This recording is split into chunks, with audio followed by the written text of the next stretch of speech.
안녕하세요. 저는 30대 여자입니다. 사실 제 이야기를 사연으로 보내도 될까 내심 혼자 고민이 많았습니다. 저야 평생 이날만을 기다리며 살았던 사람이라 제가 한 행동에 대해 전혀 후회하고 있지는 않지만 정작 제 인생에 대해 모르는 사람들이 들으면 제 단편적인 모습만 보고 손가락질할지도 모른다는 불안감이 있었어요. 그래서 저는 다시 한번 제게 있었던 일들을 하나하나 되짚어보며 사연을 보내기로 마음을 먹었습니다. 저에 대해 알게 되면 사람들이 저를 더 이해하고 위로해주지 않을까 싶어서요. 저는 고아입니다. 저는 성당에서 운영하는 보육원에서 자랐어요. 저를 키워주신 선생님들과 수녀님 말씀에 의하면 저는 이제 막 걷기 시작했을 무렵 보육원에 맡겨졌답니다. 저를 낳아주신 엄마라는 사람은 저를 보육원에 맡기면서 수녀님께 사정사정 했답니다.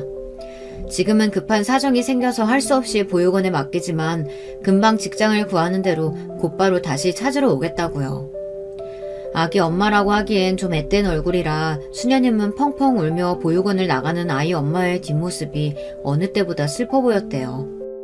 하지만 아무리 그 모습이 슬퍼 보인다고 해도 수녀님과 선생님들은 보육원에 애를 맡기는 부모님들이 대부분 말은 그렇게 하기에 믿지 않으셨답니다. 그런데 역시나 저를 보육원에 맡긴 어머니는 약속한 한 달이 지나고 두 달이 지날 때까지 찾아오지 않았다네요. 보육원 사람들은 당연히 그럴 줄 알았다는 반응이었지만 문제는 저였어요.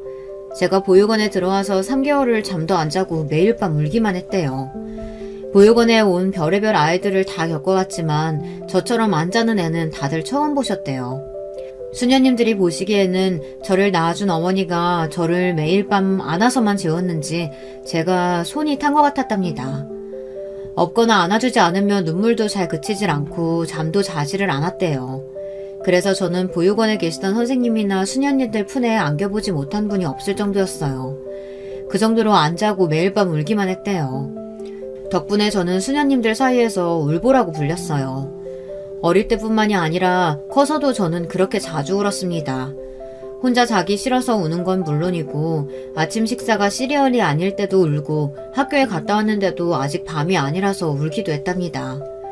어떨 땐 툭 건드리기만 해도 눈물을 줄줄 흘리니 어른들은 저를 볼 때마다 연기자가 되라고 할 정도였습니다. 중학교에 들어가기 전까지 동생들까지 다들 우보라고 부를 정도로 툭하면 울었어요. 내성적이고 소심했던 제게 용하게도 한 가지 재주가 있었는데요. 바로 공부머리가 있었습니다. 저는 중고등학교 내내 학교에서 전교 1등을 놓치지 않았습니다. 학원 한번 다녀본 적도 없고 학교 수업만 듣고 와서 집에서 혼자 공부했는데도 시험만 봤다 하면 1등이었어요. 저는 보육원의 자랑이자 골칫덩이였습니다. 공부도 잘하고 학교생활도 성실하게 잘해서 너무 장하고 기특하지만 수녀님이나 원장님 입장에서는 저에게 더 많은 걸 해주지 못해서 항상 미안해하셨죠. 우리 울보가 이렇게 똑똑한 줄 알았으면 어떻게든 입양 보내려고 내가 힘을 썼어야 했는데 우리 울보 아까워서 어쩌나. 원장님도 참 제가 어떻게든 우리 울보 후원해줄 사람 찾을 테니까 걱정하지 마세요. 울보도 걱정하지 마. 수녀님이 우리 울보 무조건 서울에 대학 보낼 거니까. 원장님과 수녀님은 저를 볼 때마다 저를 더 도와주지 못해 속상해 하셨습니다. 저는 누구보다 그런 원장님과 수녀님의 마음을 잘 알기에 두 분 앞에서만은 제가 제 미래에 대해 걱정하고 불안해하고 있다는 티를 내지 않기 위해 노력했습니다. 원장님, 수녀님, 걱정하지 마세요. 저 정도면 다들 장학금 주면서 모셔가겠다고 하는 대학 많아요. 말은 명랑하게 했지만 사실 저는 누구보다 저의 미래에 대해 걱정하고 있었습니다. 보육원 식구들이나 친구들 앞에서는 내 실력이면 장학금 받고 아무 대학이나 가면 된다고 별일 아닌 것처럼 자신있게 말했지만 저에게는 꿈이 있었습니다. 저는 무조건 법조인이 되고 싶었어요. 드라마 속에 나오는 검사나 판사들이 법복을 입고 서 있는 모습만 봐도 심장이 뛰었습니다. 뭔가 굉장히 정의롭고 이 세상의 모든 문제의 정답을 알고 있는 것처럼 똑똑해 보였거든요. 저는 매일 밤 법복을 입은 내 모습을 상상하면서도 내 꿈에 대해서는 누군가에게 이야기해 본 적이 없었어요. 딱 한 번 해본 적이 있기는 합니다. 중3 담임 선생님이었어요. 선생님은 처음부터 저에게 친절하게 대해주셨습니다. 다른 선생님들처럼 애들 앞에서 제가 보육원에 살고 있다는 걸 은근슬쩍 이야기하지도 않으셨고 저를 불쌍하게 보지도 않으셨어요. 1년 내내 저를 다른 아이들과 똑같이 대해주셨습니다. 그러던 어느 날이었어요. 고등학교 입학 문제로 담임 선생님과 진로 상담을 하던 중 저도 모르게 제가 선생님께 저의 꿈에 대해 이야기를 한 적이 있어요. 선생님께서 항상 친절하게 대해주시니 저도 마음을 열고 제 이야기를 하게 됐던 것 같아요. 그런데 저는 그러지 말았어야 했어요. 고아로 살아오면서 그렇게 무수한 상처를 받으며 살아오고도 또 사람에게 기대하고 말았더라고요. 제 상담이 끝나고 교무실을 나왔다가 선생님께 감사한다는 인사를 안 하고 나온 것 같아 다시 한번 교무실로 들어가려던 참이었습니다. 그런데 그때 저는 듣지 않았으면 좋았을 말을 듣고야 말았습니다. 아휴, 애가 너무 아깝긴 하다. 성적도 좋고 능력도 있어서 외고나 과고 시험 볼 수 있게 해주면 좋을 텐데. 하필이면 왜 법조계야. 이제 사법고시도 없어진다고 해서 돈 없는 집 애들은 아예 법조계는 꿈도 못 꾸는데. 담임 선생님 옆자리에 계시던 선생님께서 저와 담임 선생님이 하는 상담 내용을 들으셨는지 제가 나가자마자 곧바로 의자를 끌고 담임 선생님께 가시더니 제가 안타깝다는 식으로 말씀하시더라고요. 법조계는 턱도 없으니 지금이라도 외고나 과고 시험이라도 보면 좋겠다고요. 그런데 그때 담임 선생님께서 생각지도 못한 말씀을 하셨습니다. 이래서 아무리 돈이 없어도 그나마 부모라도 있는 게 나아요. 그랬으면 부모가 똑똑한 자식 아까워서라도 과고나 외국 지원받고 가는 방법이라도 알아봤을 거 아니에요. 보육원엔 애들도 많은데 애 좀 똑똑하다고 신경이나 쓰겠어요. 아휴, 난 참 재수도 없어. 얼마 만에 담임 맡은 반에 전교 1등이 나온 건데 좀 정상적인 가정에서 자라내면 얼마나 좋아.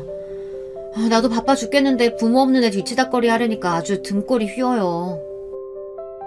제 앞에서는 언제나 힘내라고 씩씩하게 살라고 응원해주시던 담임 선생님께서 확 달라진 표정으로 이야기를 하는 모습을 보고 나니 저는 그 자리에 그대로 굳어 아무것도 할 수가 없었습니다. 온몸에 소름이 싹 돋았어요.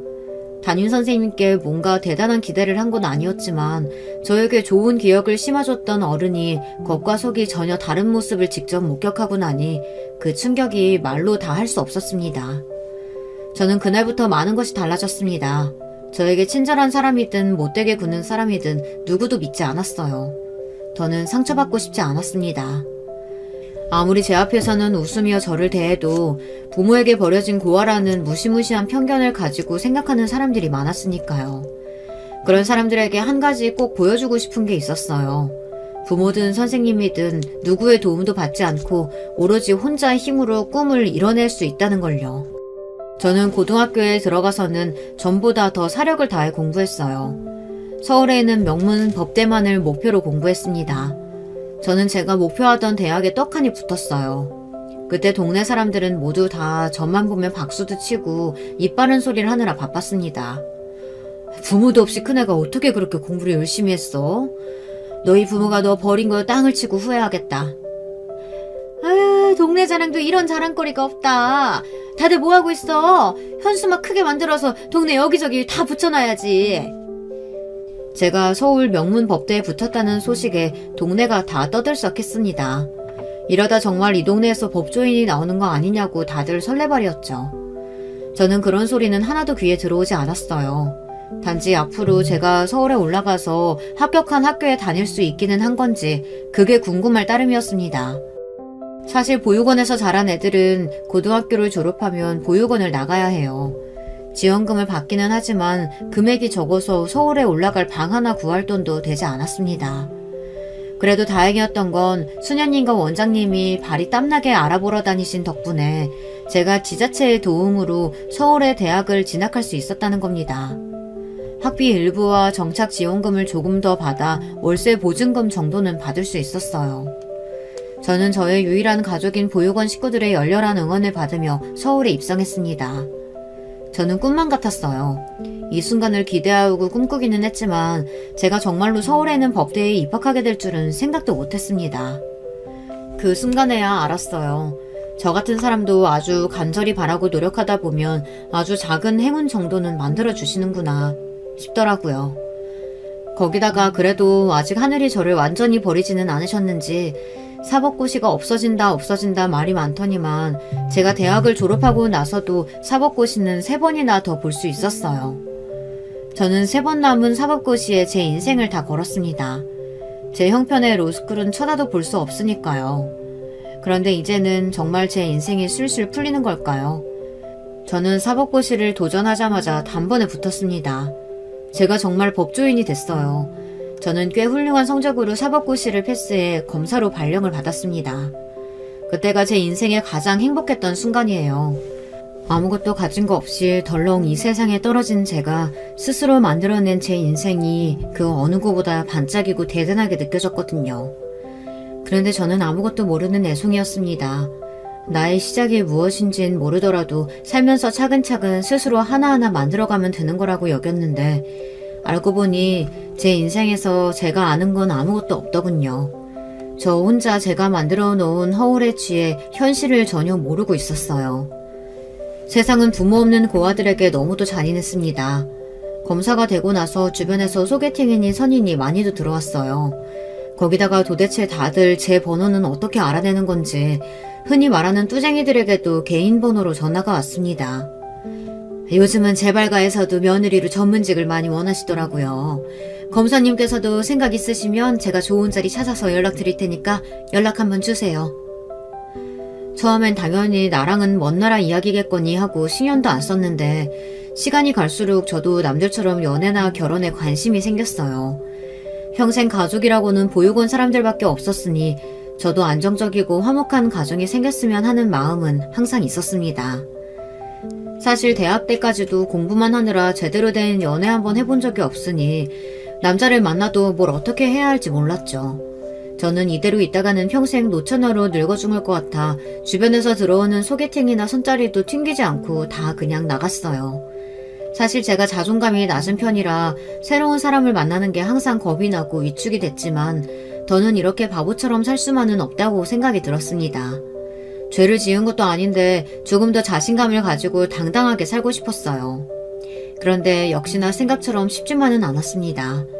검사라는 제 타이틀만 보고 소개팅 자리나 선자리에 나온 남자들은 앉자마자 제 조건에 대한 질문만 해대기 바빴죠.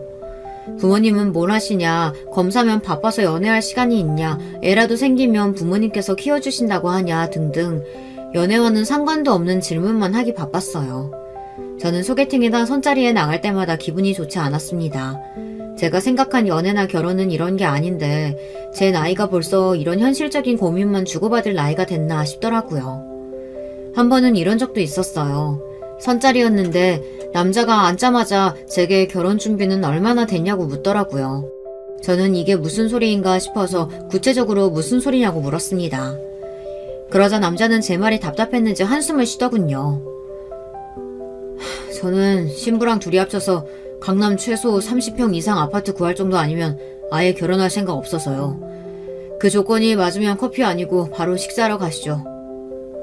남자는 참 당당했습니다. 애초에 자신이 생각한 기준에 제가 맞지 않으면 이 자리에서 바로 돌아가겠다는 이야기였어요. 저는 순간 너무 당황해서 말도 잘 나오지를 않았어요. 그러자 남자는 또 답답한지 제 대답을 기다리지 못하고 조급해했습니다.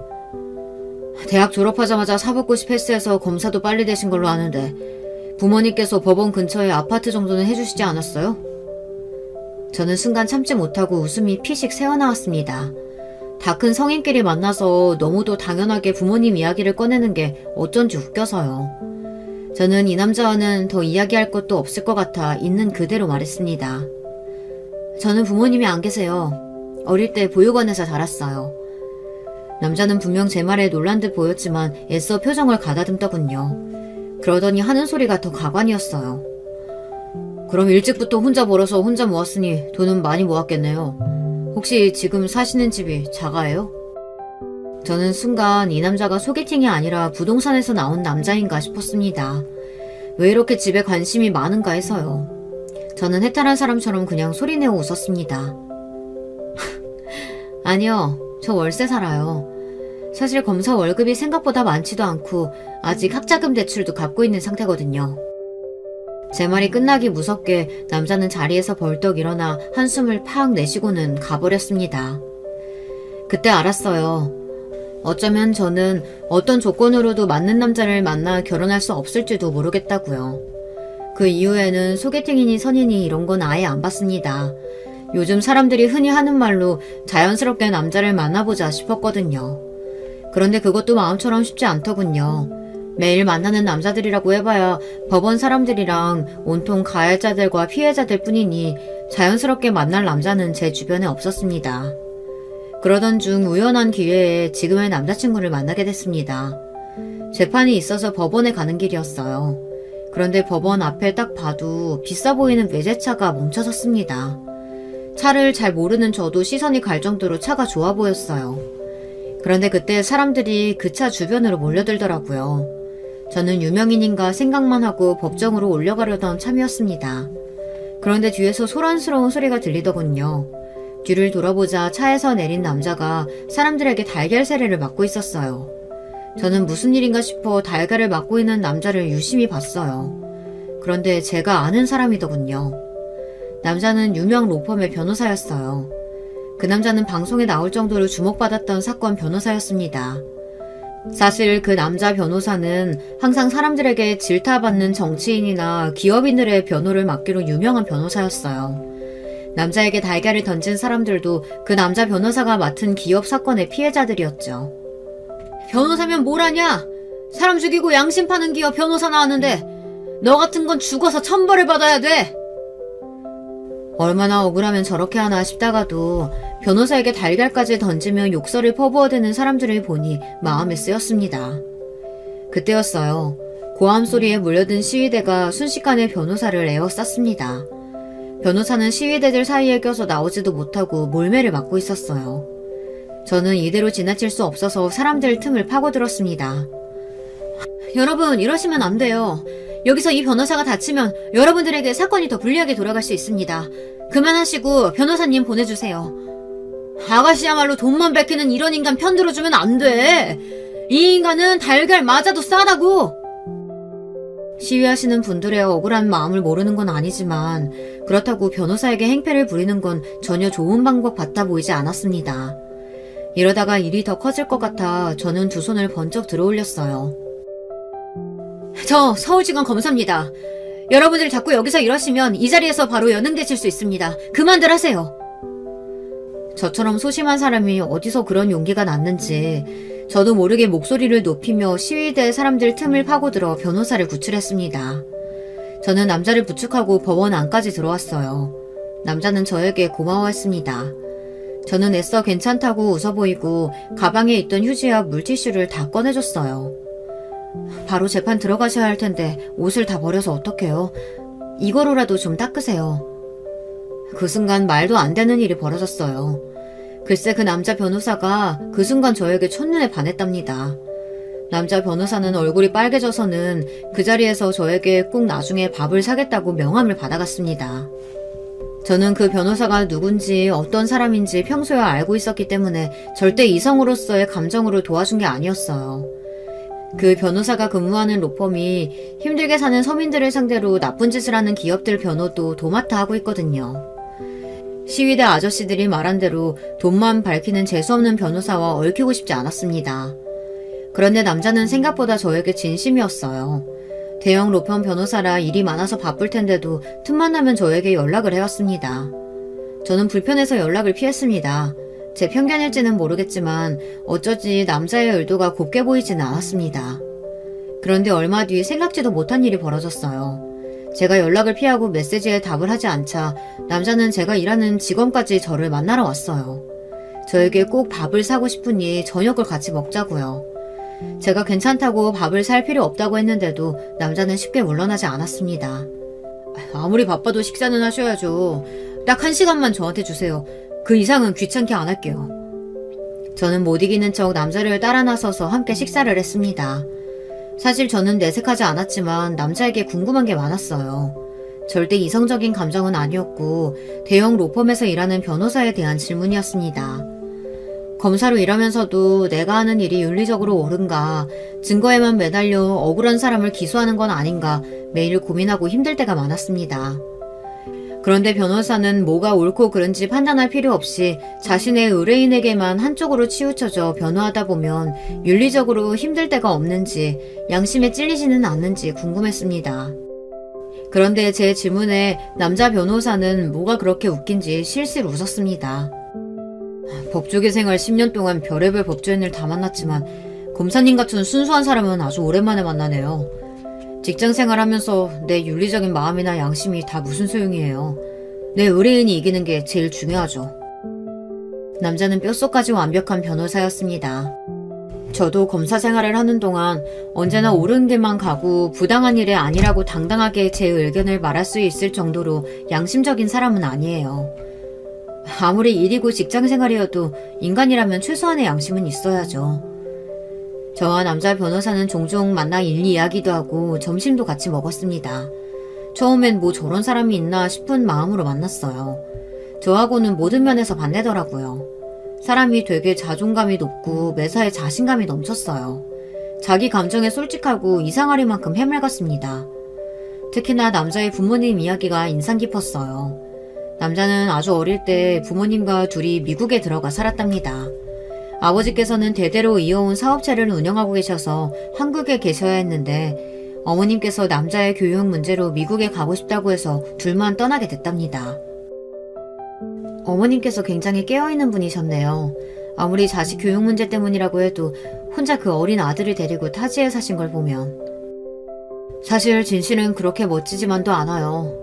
원래는 어머니께서 결혼 전에는 굉장히 자유분방한 분이셨는데 고지식한 집안에 시집와서 결혼 생활 내내 답답하셨다고 하더라고요. 그래서 제 핑계로 미국에 간 거래요. 아버지랑 좀 떨어져 있고 싶어서. 남자 말투나 분위기에서 묘하게 교포 느낌이 난다 했는데 남자는 어머니와 단둘이 미국에 10년이나 있었다고 하더라고요. 어머니랑 둘이 미국에서 지냈으면 하루 종일 어머니랑만 붙어 있었겠네요. 어머니께서 운전도 잘하세요? 그럼요. 우리 어머니 완전 카레이서예요. 운전하는 거 좋아하시거든요. 그렇구나. 너무 멋지시네요. 저는 어릴 때부터 겁이 많아서 운전면허도 못 땄는데. 남자는 제가 무슨 말을 하든 무슨 질문을 하든 항상 솔직하게 대답해줬어요. 제가 겁이 많아서 운전면허도 못 따고 차도 잘 타지 못한다고 하자 자신이 도와주겠다고 했어요. 남자는 저에게 매번 지극정성이었습니다. 그런데 사람 일이라는 게 정말 모르는 거더군요. 세상에 저렇게 생각하는 사람도 있구나 싶어서 신기한 마음으로 여러 번 만나다 보니 저와 남자는 어느새 연인이 되어 있었습니다. 만나면 만날수록 저와 다른 면에 자연스럽게 스며들었어요. 저와 남자는 반년 정도 연애를 했습니다. 둘이 모든 면에서 다른 것 치고는 반년 동안 한 번도 싸우지 않고 잘 지냈어요. 남자친구는 만난 지 얼마 되지 않았을 때부터 자꾸만 결혼 이야기를 꺼냈습니다. 본인 나이도 있으니 하루라도 빨리 결혼해서 저와 닮은 아이를 낳고 싶대요. 저는 이때다 싶어 남자친구에게 좋다고 했습니다. 그리고 남자친구의 부모님, 특히 어머니를 하루라도 빨리 만나고 싶다고 생각했어요. 남자친구에게 프로포즈를 받고 얼마 뒤 저는 드디어 남자친구의 집에 인사를 드리러 가게 됐습니다. 저는 들어가기도 전부터 심장이 뛰면서 말도 제대로 나오지를 않았어요. 사실 저는 어른들을 만나는 자리를 무서워해요. 특히나 처음 만나는 자리요. 처음 만나게 되면 자연스레 저의 이름이나 직업, 나이까지 다 소개해야 하고 밝혀야 되잖아요.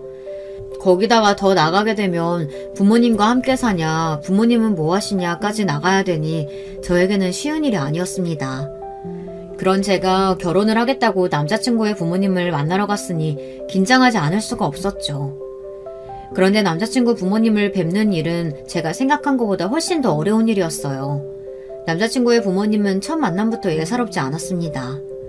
남자친구의 본가는 어마어마했어요. 변호사인 남자친구가 태생부터 금수저라는 거 정도야 진작부터 알고 있었지만 집값 비싸기로 유명한 동네에 이런 으리으리한 전원주택에 살고 있었을 줄은 몰랐습니다. 이런 집은 드라마 속에서나 봤으니까요. 저는 절로 어깨가 움츠러들었습니다. 하지만 그 앞에서 긴장한 티를 낼 수는 없었어요. 안 그래도 제 남자친구네 집에 들어오자마자 저를 바라보시는 예비 시어머니의 눈빛이 화르륵 타오르고 있었거든요. 마치 금방이라도 저를 잡아먹을 것 같은 눈빛이었습니다. 남자친구의 어머니는 제가 마음에 안 드는 눈치였어요. 그런데 역시나 제 촉이 맞았습니다. 어머니는 제가 이 집에 온 것부터 다 마음에 안 드시는 것 같았어요. 내가 그렇게 데리고 오지 말라고 했는데 기어이 인연을 내 집에 데리고 와? 남자친구의 어머니는 겉모습도 드세고 무서워 보였는데 입을 열자 훨씬 더 기가 세 보였습니다. 저를 보자마자 다짜고짜 년이라고 하셨습니다. 사실 살면서 별의별 소리를 다 듣고 살기는 했지만 남자친구의 어머니에게 욕을 들을 거라고는 상상도 못했습니다. 아휴, 아들 새끼라고 하나 있는 게 눈이 발이 달린 건지 내가 널 어떻게 키웠는데 저런 년을 결혼하겠다고 집에 데리고 올 수가 있어? 엄마, 사람 앞에다 두고 뭐 하는 거예요? 유리씨가 뭐가 어떻다고 이래? 엄마 지금 실수하는 거야. 당장 유리씨한테 사과해요. 남자친구의 어머니는 연신 저를 흘겨보며 소리를 지르셨고 남자친구는 어머니의 반응에 당황해 어쩔 줄 몰라 했어요. 사실 저도 많이 놀랐어요. 제가 고아라는 사실을 알게 되시면 남자친구의 부모님께서 좋아하지 않을 수는 있겠다 싶기는 했는데 보자마자 이럴 줄은 몰랐습니다. 사실 제가 남자친구와 만나기 시작하면서 부탁한 게 하나 있었어요. 우리 사이가 더 진전되기까지 절대 남자친구의 부모님에게 제 배경에 대해 말하지 말아달라고 부탁했습니다. 어릴 때 부모에게 버려져 보육원에서 자란 것과 직업이 검사인 것도 비밀로 해달라고 했어요. 나중에 만나 뵙게 되면 제가 직접 이야기하고 싶다고요. 물론 남자친구는 제 말이 이해되지 않는다고 했습니다. 보육원에서 자란 게 자기 잘못도 아닌데 그걸 가지고 뭐라고 하면 그게 잘못된 거지. 더군다나 자기처럼 보육원에서 자라면서도 혼자 힘으로 공부해서 검사까지 된 게 얼마나 대단한 일인데. 남자친구는 있는 집에서 사랑을 듬뿍 받으며 자란 덕분인지 매사에 참 긍정적이었습니다. 가끔 남자친구를 보면 나도 부모님 있는 집에서 살았으면 저렇게 천진난만했을까 이런 생각이 들 정도로 남자친구는 항상 해맑았습니다. 그래서 나한테 독하다고 이야기하는 사람들도 많아. 내가 얼마나 독하면 부모도 없이 저렇게 악착같이 살았냐고 하는 사람들도 있고. 실제로 제가 검사가 되고 나서 직접 들은 이야기입니다. 제가 일을 잘하면 역시 부모 없이 혼자 독하게 커서 잘한다였고 일을 잘 못하면 백도 없고 고아 출신이 저래서 어떻게 하냐고 그랬어요.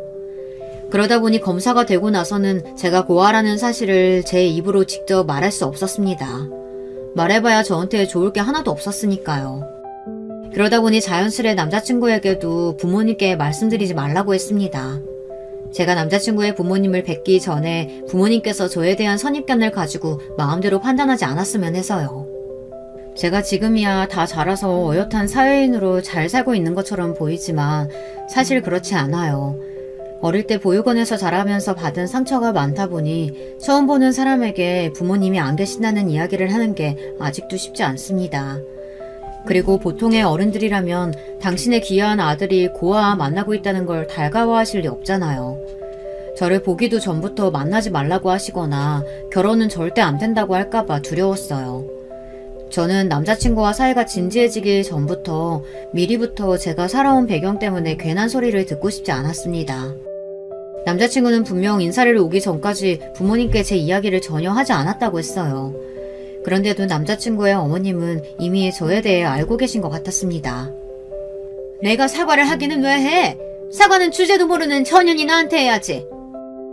남자친구는 어머니에게 도대체 왜 이러는 거냐며 어디서 무슨 소리를 들은 거냐고 계속해서 물었습니다. 그러자 그제야 남자친구 어머니께서 저를 막대하는 이유를 말하시더군요. 홍기가 꽉 찰 때까지 도통 연애도 안 하고 손도 자꾸만 마다하길래 아무래도 이상해서 우리 아들 뒤를 좀 캐봤지. 남자친구의 뒤를 캤다는 어머니의 말에 저는 순간 놀라 눈이 휘둥그레졌습니다.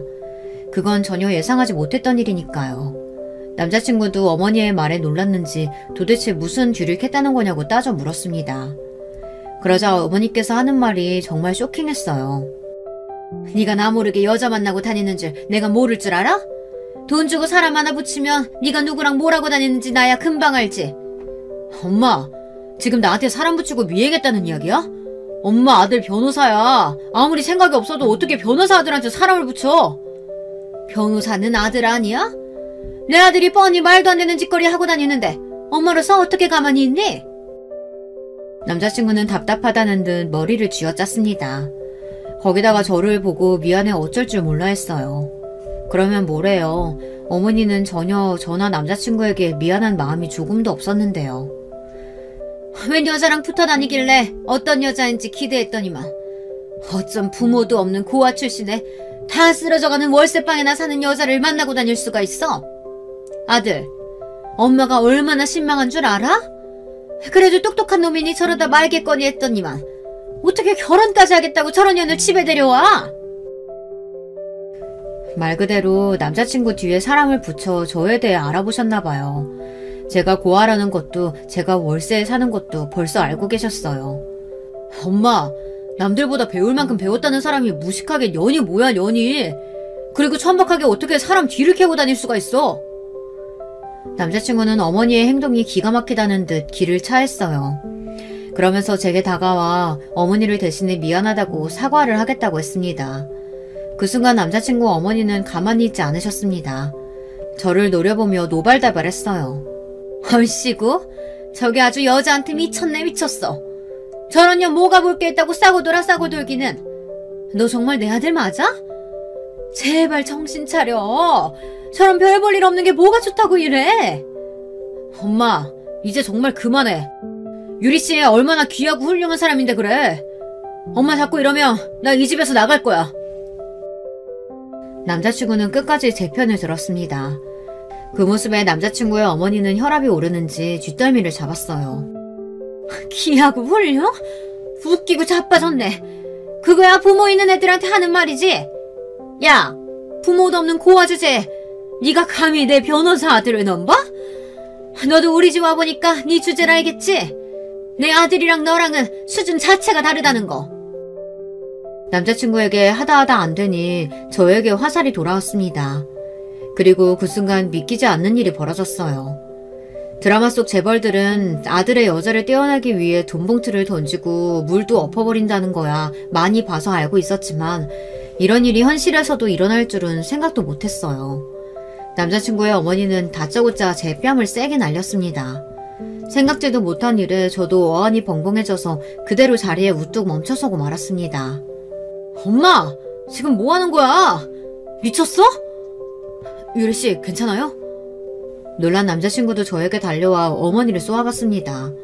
하지만 남자친구의 어머니는 처음 보는 제 뺨까지 때려놓고도 전혀 미안한 기색이라고는 없었습니다. 제 뺨을 때려놓고도 뻔뻔하게 눈으로 노려보는 모습을 보니 사이코패스가 따로 없었어요. 지금이야 이 엄마가 너무한다고 원망스럽겠지만 살아봐. 사람은 다 끼리끼리 살아야 탈이 없는 거야. 이 순간 내가 인연 떼어내준 거 너도 나중에 엄마한테 고맙다고 할 거다. 너도 나한테 이런 취급 받았으면 쪽팔린 줄 알고 썩 꺼지지. 뭘 그렇게 멍하니 서 있어? 난 눈에 흙이 들어가도 너 같은 며느리 볼 생각 없으니까 내 아들 옆에서 당장 꺼져. 남자친구의 어머니는 생각한 것보다 훨씬 더 무식하고 아주 깊은 속까지 천박했습니다. 저는 그런 순간에도 어떻게든 이성을 붙잡고 잘 버텨보려고 했어요. 정신을 바짝 차려야 반격을 할 수 있으니까요. 그런데 남자친구의 어머님, 아니 이 여자의 손바닥이 제 뺨에 닿는 순간 저도 모르게 이성이 날아가고 말았습니다. 도저히 아무렇지도 않은 척 참고 있을 수가 없었어요. 저는 떨리는 손을 간신히 부여잡고 여자에게 다가갔습니다. 이까짓지? 변호사? 그게 뭐가 그리 대단하다고 감히 내 뺨을 때려? 나는 당신한테 엄마까지 뺏기고도 혼자 힘으로 대한민국에서 검사된 사람이야. 나라고 당신 못 때릴 것 같아? 저는 그 길로 그 여자에게 다가가 손을 번쩍 들고 똑같이 뺨을 날려줬습니다. 그 순간 그 자리에 있던 사람들 모두가 눈이 다 휘둥그레졌어요. 여자는 제가 자신의 뺨을 때린 것에도 놀랐지만 제가 검사라고 말한 거에 더 놀란 것 같았어요. 저는 곧바로 미간을 구기며 제 가방에서 명함을 한 장 꺼냈습니다. 그러고는 여자의 얼굴에 던져줬어요. 왜? 내가 검사라니까 쫄려? 자, 김미숙 씨 똑똑히 봐요. 당신이 죽인 고미영의 딸 고유리가 어떻게 자라서 대한민국 검사까지 됐는지. 제가 그 여자의 이름을 부르며 소리를 지른 순간 집안에는 잠시 정적이 흘렀습니다. 그때였어요. 멍해진 얼굴의 남자친구가 손을 벌벌 떨며 제게 다가왔습니다. 유리씨, 지금 무슨 소리라는 거예요? 우리 엄마가 죽이긴 누굴 죽여요? 우리 엄마는 김미숙이 아니라 김미라예요. 유리 씨가 뭔가 단단히 잘못 알고 있는 것 같은데 우리 엄마 그런 사람 아니에요. 제 말에 남자친구는 혼란스럽다는 듯 눈을 굴렸습니다. 그럴만했죠. 아무리 자식이라도 자신의 부모에 대해 모든 걸 다 아는 건 아니니까요. 저처럼 말이죠. 뭐야? 네가 내 진짜 이름을 어떻게 알아? 아니, 네가 누구 딸이라고? 고영미? 그게 누군데? 누구긴 누구야. 당신이 그 비싼 외제차로 치고도 그냥 도망가버려서 죽은 바로 그 여자지. 엄마, 이게 다 무슨 소리야? 엄마 진짜 이름이 김미라가 아니라는 거야? 설마 정말 김미숙이야? 순간 분위기는 말도 안 되게 흘러갔습니다. 바로 조금 전까지 제 앞에서 소리를 질러대던 그 여자는 어디 가고 김미숙이라는 단어 하나에 혼란스러워하는 여자만이 남아있었죠. 이렇게 만난 김에 차분하게 앉아서 그날 사건에 대해 이야기나 좀 나누려고 했는데 흥분하면 손부터 올라가시는 분이라 아무래도 안 되겠네요. 김미숙 씨는 경찰관이 있는 조사실에 가서 제대로 조사받는 게 낫겠어요. 오라, 생각났다. 네가 그때 그년 딸이구나. 근데 어쩌지? 시간이 너무 많이 지나서 증거는 하나도 안 남았을 텐데. 거기다가 뺑소니 공소시효는 10년이야. 10년은 진작이 지났는데 네가 뭘 어쩔 건데? 나쁜 년도 이런 나쁜 년이 없었어요. 모르는 척 뻔뻔하게 굴더니만 제가 진짜 이름까지 말하며 몰아붙이니 결국은 혐의를 인정했습니다. 거기다가 이미 뺑소니 공소시효에 대해서도 다 알고 있었더라고요. 뺑소니는 무슨... 당신은 뺑소니가 아니라 살인이야, 살인. 사고 나자마자 병원에 데리고 갔으면 우리 엄마 살았을 수도 있다고. 당신이 그냥 그대로 두고 가는 바람에 우리 엄마가 죽은 거라고. 저는 여자의 뻔뻔함에 절로 설움이 폭발하고 말았습니다. 그때였어요. 가만히 상황을 지켜보던 남자친구가 순간 표정이 바뀌더니 제 앞을 가로막고 섰습니다. 당신 설마 처음부터 이러려고 나한테 접근한 거야? 그래서 내 옷에 묻은 달걀도 다 닦아준 거냐고. 남자는 그제야 제가 왜 이곳까지 오게 됐는지 곱씹어본 것 같았어요. 그래, 처음부터 당신들한테 이럴 의도로 접근한 거야. 어쩔래? 당신 엄마 때문에 나랑 우리 엄마는 평생 생이별하고 살았어. 내가 이 정도 복수도 못해? 저도 화가 나고 흥분해서 아무 말이나 막 하기는 했지만 사실 처음부터 이러려고 접근한 건 아니었습니다. 뺑소니 사고의 가해자 아들이라는 사실은 대충 알고 있었지만 이성으로서 저에게 먼저 접근한 건 남자였어요. 검사라는 게 복수를 하려면 제대로 해야지. 아무리 살인죄로 몰아가도 공소시효 15년인 거 몰라? 15년이면 이미 지나고도 한참 지났어. 이런 놈인 걸 모르고 만난 건 아니었지만 역시 대형 로펌 변호사가 맞았어요. 바로 자기 엄마 변호를 하더군요. 그 엄마의 그 아들이었습니다. 뻔뻔하게 둘이 똑같았어요. 모르는 건 내가 아니라 당신들이지. 당신 엄마 사고치고 나서 당신 데리고 유학 핑계로 미국에 20년이나 넘게 있다 왔잖아. 가해자가 범죄 저지르고 국외에 나가 있으면 공소시효 중단되는 거 잊었어? 순간 두 사람의 얼굴이 창백해졌습니다. 그러더니 여자는 어쩔 줄 몰라하며 아들에게 매달렸어요. 아들, 저년 말 사실 아니지? 이미 다 공소시효도 지난 일이고 증거도 없는데 날 무슨 수로 잡겠어? 그거야. 형사처분을 면할 목적으로 외국에 나가 있을 때는 그런 거지. 우리 엄마는 내 교육 때문에 들어간 거야. 그리고 우리 엄마가 범인이라는 증거 있어? 증거 있냐고? 인간이 참 치졸합니다. 사고가 난 지 벌써 몇십 년 전의 일이에요. 사고가 났을 때야 무서워서 도망갔다고 해도 시간이 지나 피해자의 딸이 여기까지 찾아왔으면 순순히 자백하고 벌을 받을 생각을 해야지 어쩜 저렇게 야비하게 굴 수가 있을까요? 그거야. 지금부터 조사하면 다 나오겠지. 사실 여기 오기 전까지 일말의 기다리를 했습니다.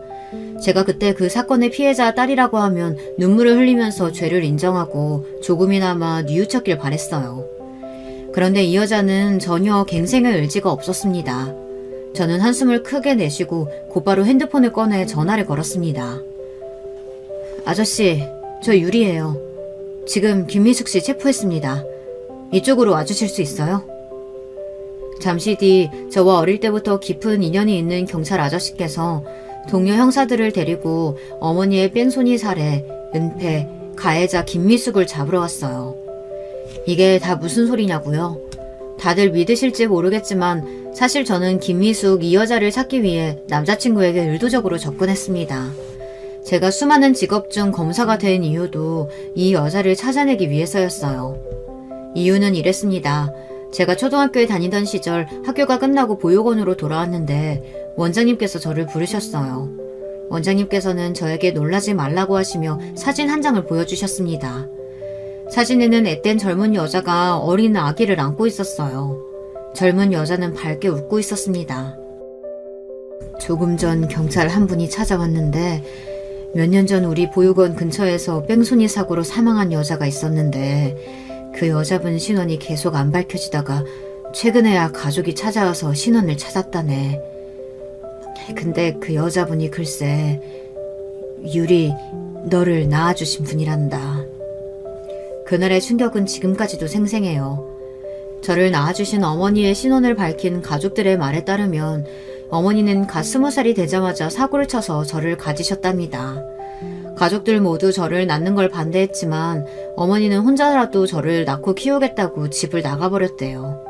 그러고는 가족들과 연락을 끊었답니다. 경찰들 말로는 어머니 혼자 저를 키우다 생활고에 시달려 아무래도 잠깐 보육원에 저를 맡기고 일을 할 생각이었다는 것 같아요. 뺑소니 사고 당시 가방에서 이력서와 면접을 보려던 회사 주소가 적힌 수첩이 있었대요. 저를 보육원에 데려다 두고 돌아가던 중 사고를 당한 거죠. 저를 낳아주신 어머니는 이제야 가족들 품에 돌아가 장례를 치렀대요. 하지만 어머니의 가족들 모두가 저에 대한 양육은 포기했기 때문에 저는 계속 보육원에 있어야 한대요. 어머니의 뺑소니 사건을 조사 중이던 경찰 아저씨는 제가 안쓰러웠는지 사진과 어머니의 수첩을 전해주러 보육원으로 오신 거였어요. 이걸 보면 어머니께서 저와의 약속을 어기려고 한 건 아니라는 걸 제가 알게 될 거라고요. 경찰 아저씨가 주고 간 수첩에는 어머니의 육아 얘기가 적혀 있었습니다. 저를 얼마나 사랑하는지, 저를 낳고 얼마나 기뻐했는지가 자세히 적혀 있었어요. 저는 며칠 뒤 무작정 그 수첩을 들고 경찰서로 찾아갔어요. 경찰 아저씨는 저를 보고 적잖이 당황하셨지만 저는 도저히 궁금해서 가만히 있을 수가 없었습니다. 엄마를 죽게 한 뺑소니 범인은 잡았어요? 미안하다. 아저씨가 어떻게든 잡으려고 노력은 하고 있는데 몇 년이나 된 사건이다 보니 아무래도 증거가 부족하네. 그래도 아저씨가 포기하지 않고 엄마 죽인 사람 꼭 잡을게. 저도 아저씨 돕고 싶어요. 그 범인 잡으려면 제가 뭘 하면 돼요? 그때까지도 매일 밤만 되면 울어대던 울보가 어디서 그런 용기가 났는지 모르겠어요. 저는 어떻게 하면 엄마를 죽인 범인을 잡을 수 있는지, 제가 도울 방법은 없는 건지 궁금했습니다. 어린 아이가 갑자기 찾아와 뭐든 돕겠다고 했으니 아저씨는 아마 당황하셨을 거예요. 그런데도 아저씨는 신중하게 고민하시더니 제게 한마디를 하셨어요. 아저씨가 경찰이니까 어떻게든 그 나쁜 놈 잡을게. 만약에 아저씨가 네가 어른이 될 때까지 그 나쁜 놈 못 잡으면 네가 법에 대해 잘 아는 정의로운 어른이 돼서 아저씨 좀 도와줄래? 법에 대해 잘 아는 정의로운 어른이 누군데요? 아저씨처럼 경찰이 되면 돼요? 경찰도 좋지만 아저씨보다 더 힘이 센 검사나 판사가 돼서 나타나주면 아저씨는 더 고맙지. 그 한마디였습니다. 당시 경찰 아저씨는 어린 저에게 큰 짐을 지고 평생 살게 하고 싶지 않아서 저에게 최대한 희망을 가지고 살게 해주고 싶었대요. 그래서 한 말이었다는데 저는 그 말 한마디를 믿고 법조인이 되기 위해 부단히도 노력을 한 거죠. 그렇게 저는 검사가 되자마자 어머니의 사건을 파헤쳤어요. 워낙 오래된 사건에다가 시골 동네라 증거도 없고 목격자도 없었지만 그래도 저는 끝까지 범인을 찾기 위해 노력했습니다. 그러던 중 사건은 의외의 곳에서 말도 안 되는 타이밍에 풀렸습니다. 제가 조사 중인 사건 중에 살인사건의 은폐를 도와준 심부름센터가 하나 있었어요. 조사 중 심부름센터에서 뺑소니를 친 사람들의 의뢰를 받고 증거를 지워주기도 한다는 이야기를 듣게 됐습니다. 저는 그때부터 제가 살았던 보육원 근처 심부름센터란 센터는 다 뒤지고 다녔습니다. 혹시나 보육원 근처에서 사고를 낸 가해자가 근처에서 심부름센터를 이용한 건 아닌가 싶어서요. 그런데 드디어 하늘이 저를 도왔습니다. 주변 심부름센터들을 조사하던 중 한 곳에서 뺑소니의 사고 있었던 비슷한 시기에 폐업을 한 곳이 하나 있다는 이야기를 듣게 됐어요. 폐업한 가게 사장이 폐업하면서 웬 부잣집 사모님 하나를 제대로 물었다며 이제는 힘든 일 안 해도 된다는 소리를 했다고 하더라고요. 그때 폐업한 가게 사장을 찾아가 조사하던 중 뺑소니를 친 가해자가 김미숙이라는 여자라는 증거를 확보했어요. 거액을 주고 일을 맡긴 증거가 그 사장에게 그대로 있더라고요. 그리고 사고가 난 직후 여자가 갑자기 개명하고 아들을 데리고 미국에 가버렸다는 사실도 알게 됐습니다. 저는 김미숙이 범인이라는 확신을 가지고 증거를 모으던 중 그 여자의 아들이 변호사라는 사실까지 알게 됐어요. 제 인생과 어머니의 인생을 무참히 짓밟은 인간들이 얼마나 잘 사는지 궁금해서 그 여자의 아들에 대해 조사했습니다. 그런데 너무도 멀쩡하게 잘 먹고 잘 사는 모습을 보니 저도 모르게 배알이 꼬였어요. 그래서 남자를 더 자세히 알고 싶어 먼저 다가간 거였습니다. 물론 남자가 저를 좋아하게 된 건 계획에 없었어요. 하지만 그런 마음을 이용해서라도 복수하고 싶을 정도로 제 마음은 간절했습니다. 이 정도로 하늘에 계신 어머니의 서름이 풀리지는 않겠지만 그래도 김미숙에게 가장 큰 절망을 느끼게 해주고 싶었어요. 그토록 아끼는 아들 앞에서 손목에 수갑을 차는 모습을 보이게 하고 싶었습니다. 그 후로는 어떻게 됐냐고요? 김미숙은 현재 감옥에 있습니다. 뺑소니를 치고 그대로 피해자를 방치해 살인에 이르게 한 죄와 심부름센터를 고용해 증거를 은폐하려던 정황, 그리고 이름까지 개명하고 미국으로 넘어간 것까지 모두 다 형량에 포함됐습니다. 이재와 김미숙이 벌을 받게 된 게 속상하기도 하지만 어쩌면 잘 될 일일지도 모르겠다는 생각이 듭니다. 젊어서 감옥에 갔다면 나이가 들기 전에 나와 자신이 무슨 짓을 한지도 모르고 또 천연덕스럽게 살아갔을 거예요. 그런데 다 늙어서 사건의 진실이 밝혀져 감옥에 들어갔으니 출소할 때쯤이면 아마 80은 됐을 겁니다. 자식이 결혼하고 손주를 낳는 것도 아마 못 보겠죠. 저는 얼마 전 처음으로 어머니께서 계신 납골당에 처음으로 다녀왔습니다. 사실 경찰 아저씨께서 진작 알려주셨기 때문에 어머니가 어디 계신지 알고는 있었지만 도저히 찾아뵐 수가 없었어요. 그런데 이제는 그래도 어머니를 뵐 수 있을 것 같아 다녀왔습니다. 그리고 경찰 아저씨에게 받았던 사진과 수첩도 납골당 안에 넣어드렸어요. 이 사진과 일기 덕분에 지금까지 잘 참고 견뎌서 검사까지 됐습니다. 이제 범인도 잡았으니 어머니도 그곳에서는 부디 아무 근심 없이 즐겁게 보내세요. 제 인생을 돌아보면 부모 없는 고아라는 사실에 너무도 많은 중점을 두고 살아왔던 것 같아요. 스스로 안쓰러워하고 불쌍해하며 행복이 뭔지 즐거운 게 뭔지도 모른 채 바보처럼 살았습니다. 이제는 그러지 않을 거예요. 어머니께서 물려주신 고유리 제 이름으로 당당하게 살아갈 겁니다. 저의 기구하고도 영화 같은 이야기를 끝까지 들어주셔서 감사합니다. 많은 인생 선배님들께서 저에게 앞으로도 씩씩하게 잘 살라고 응원의 메시지 댓글로 남겨주시면 너무나 감사하겠습니다. 여러분, 두 번째 사연 시작하기 전에 좋아요, 구독 꼭 눌러주실 거죠? 그럼 두 번째 사연 바로 시작합니다. 안녕하세요. 평생을 건설 노가다 현장에서 흙먼지 마시며 살아온 70살이 넘은 노인네입니다. 아내와도 사별한 지가 20년이 넘어서 영락없는 호라비 노가다꾼 할배지요. 제게는 20년간 지극정성으로 기른 의붓딸이 하나 있습니다. 친자식은 아니었지만 아이 엄마를 무척이나 사랑했기에 그 사람의 딸인 이 녀석을 친딸보다도 더 정성스럽게 길렀다고 자부할 수 있습니다.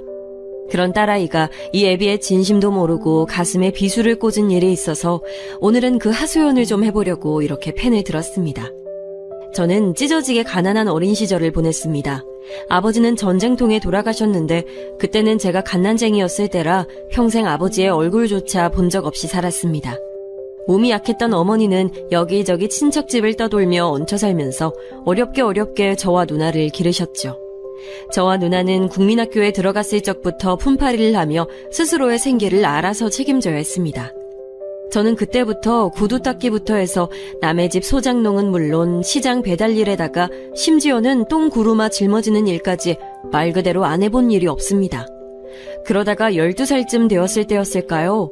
공사 현장에서 벽돌 나르는 일을 하면 일주일치 삭슬 하루 만에 벌 수 있다는 말을 듣고선 처음으로 노가다판에 발을 들였습니다. 체구도 작고 어려서 힘이 없던 저를 현장 소장 아저씨는 단박에 문전박대했지만 제가 몇 날 며칠을 조르고 졸라 겨우 일을 할 수 있게 됐죠. 어린 제가 하기에 공사장 일은 정말 험하고 힘들었습니다. 첫날 일을 마치고선 그대로 도망가 버릴까 생각도 했지만 어렵게 제게 일을 맡겨주신 현장 소장님을 생각해서라도 그럴 수 없었습니다. 게다가 그 일을 하지 않으면 병약한 홀어머니를 돌볼 수가 없었기에 정말 이악 물고 열심히 했습니다. 그렇게 공사장에서 이 일 저 일 하다 보니 저를 좋게 보신 현장 소장님이 혹시 정식으로 미장공 일을 배워보겠느냐고 제안을 하셨습니다. 어이 홍만식이, 내가 솔직히 처음엔 이놈이 며칠도 못 버티고 꽁무니를 내뺄 줄 알았는데 어린 놈이 요령 하나 안 피우고 몸 부서져라 열심히 일하는 모습 보면서 내가 아주 너를 다시 봤다. 저 김씨가 미장일이라면 대한민국에서 둘째가라면 서러운 양반인데 저 양반한테 배우면 평생 굶고 살진 않을 거야. 어이 김씨, 그 얼마 전에 보조하던 놈 하나 도망갔다 그랬지? 요 놈 대신 데려가다 한번 잘 써봐. 아버진 전쟁통에 돌아가시고 홀어머니 모시고 사는 불쌍한 놈이니까 어떻게 입에 불칠이라도 하게 자네가 좀 키워보라고. 벽돌공은 아직 체구가 작아서 계속 시키기가 좀 그래.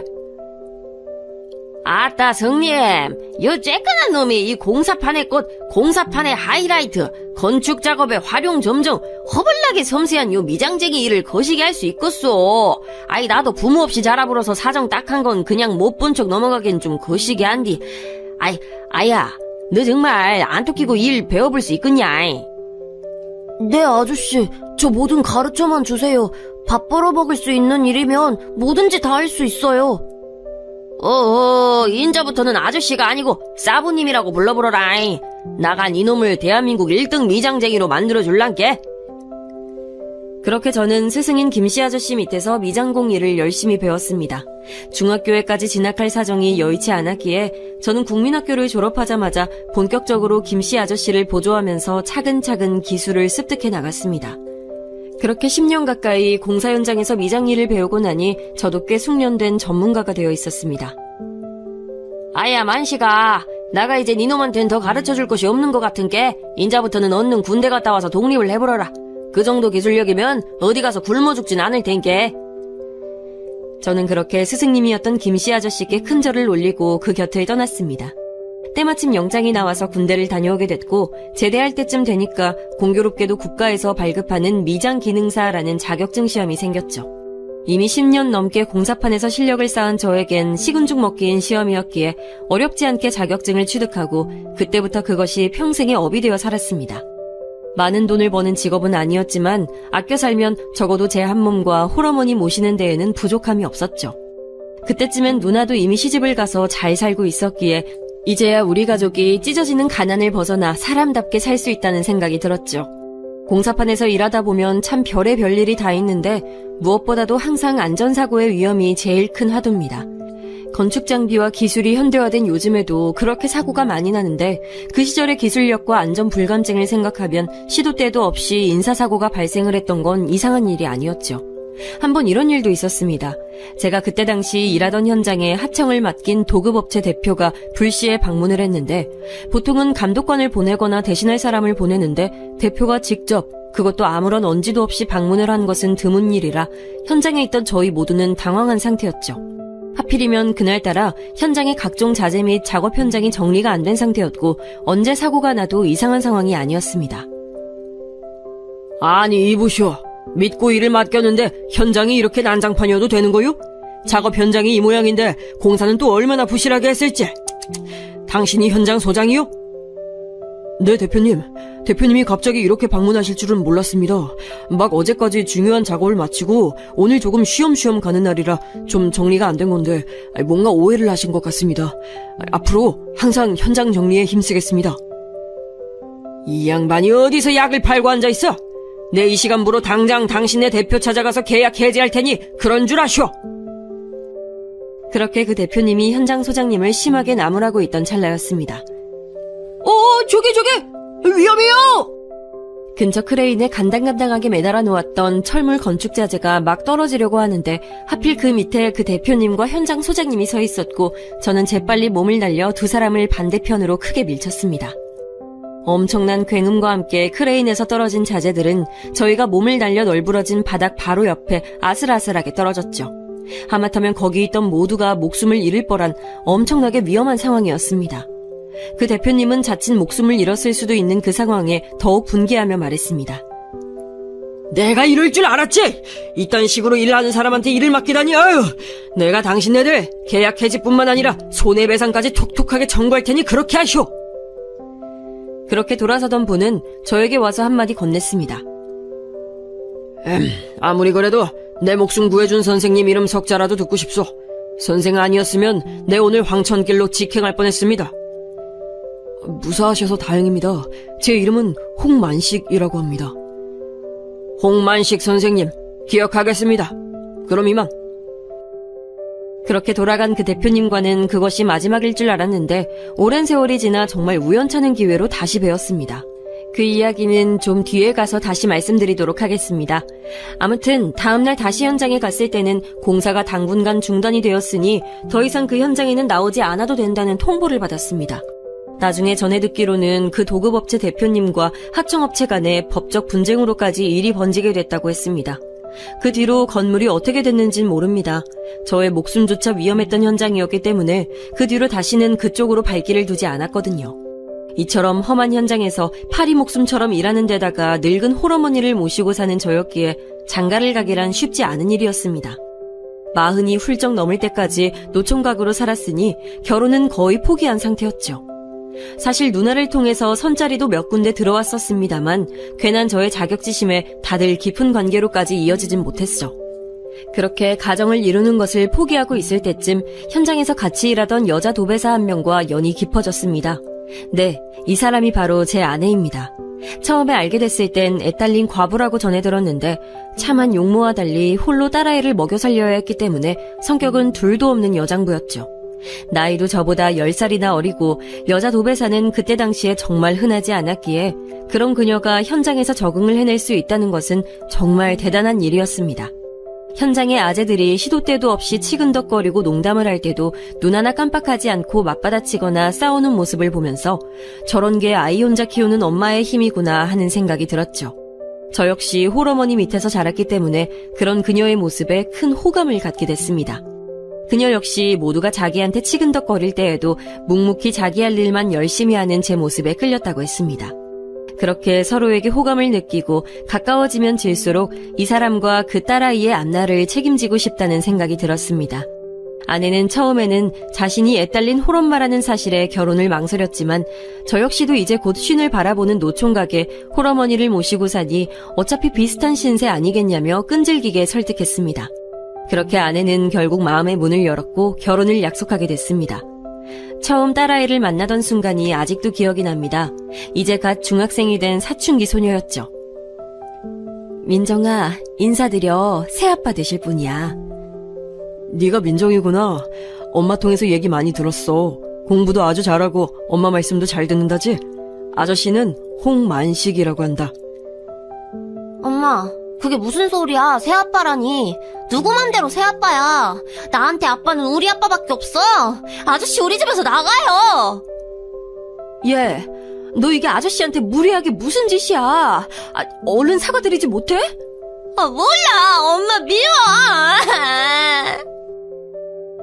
딸아이는 저를 처음 보는 자리에서 대놓고 싫은 티를 내며 그 자리를 뛰쳐나갔습니다.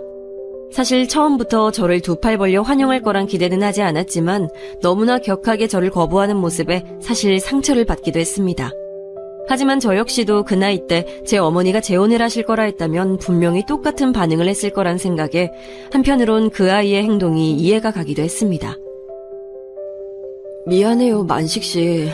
제가 아직 지 아빠를 못 떠나보냈나 봐요. 괜찮아. 시간이 지나면 점차 받아들이겠지. 중요한 건 민정이도 이제 내 딸이 될 거라는 사실이고 당신이랑 나랑 민정이 셋이 오순도순 행복하게 잘 살자.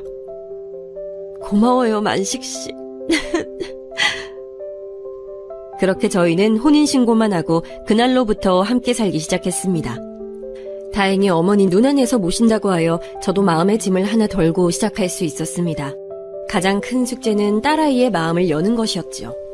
처음 1년은 저랑 겸상도 하지 않았습니다. 학교 갔다가 돌아오면 바로 자기 방으로 직행을 했고 거의 한 번도 밖으로 나오지 않았습니다. 하루는 학부모 상담이 있어서 아내가 학교에 방문을 해야 했던 일이 있었는데 하필이면 아내의 일이 바빠서 갑자기 가기 힘든 상황이 됐습니다. 때마침 제가 그때는 시간이 남아서 대신 방문을 했습니다. 딸아이 방과 후 담임선생님과 약속한 시간에 찾아뵙고 이런저런 얘기를 하고 있을 때였습니다. 뭐예요? 아저씨가 여길 왜 와요?